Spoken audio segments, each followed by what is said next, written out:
একজন মুসলমান যখন আরেকজন মুসলমানকে ইফতার করায়, আমার রাসূল হুজুর পুরনুর সাল্লাল্লাহু আলাইহি ওয়া আলিহি ওয়াসাল্লাম এলান করছেন, মান ফাত্তারা ফীহি সাইমান কানা লাহু মাগফিরাতুন লিযুনুবিহি।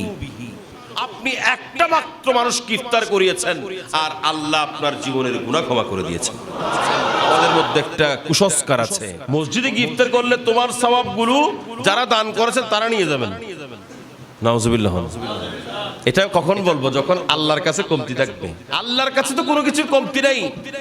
সেজন্য আমার রাসূল বলছেন, কারাহু মিসলু আজরিহি মিন গায়রি আইয়ান কুসা মিন আজরিহি শাইয়ুন। আপনি মনে করবেন না যাকে ইফতার করিয়েছেন তার সওয়াবগুলো কেটে নেওয়া হচ্ছে, বরং তার সওয়াব তার কাছে সেম সওয়াব আল্লাহ আপনাকেও দান করবেন। তারগুলো তার কাছে থাকবে, আপনাকেও সেম সওয়াব দান করবেন। কুলনা ইয়া রাসূলুল্লাহ, সাহাবী বলছেন, লাইসা কুল্লানা ইয়াজিদু মা ইফতারু সাইম। আমাদের কাছে কোন মানুষকে ইফতার করানোর জন্য তেমন তৌফিক না থাকে, তেমন কিছু না থাকে, তখন কি করব?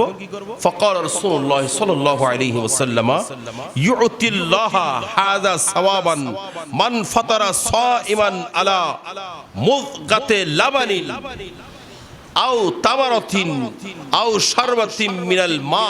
এক ঢুক, এক চুমুক তুমি দুধ পান করিয়ে হলেও একটা খেজুর খাওয়াও, অথবা তুমি তাকে পানির শরবত খাওয়াও। চিনি ভানা। আমার রাসূল এখানে আরো একটা কথা বলছেন, আপনি একজন রোজাদারকে পান করানোর সময় এক চুমুক পানি পান করিয়েছেন, এক চুমুক দুধ পান করিয়েছেন, অথবা একটা খেজুর দিয়ে ইফতার করিয়েছেন। আপনি মনে করছেন আপনি কিছুই করতে পারেন নাই, কিন্তু আবার রাসূল বলছেন ওই ব্যক্তিকে আল্লাহ জাল্লা শানুহু হাউজে কাউসারের পানি পান করাবেন। এই ব্যক্তির তৃপ্তি এমন ভাবে মিটে যাবে সে কোনোদিন পানির জন্য পিপাসিত হবে না।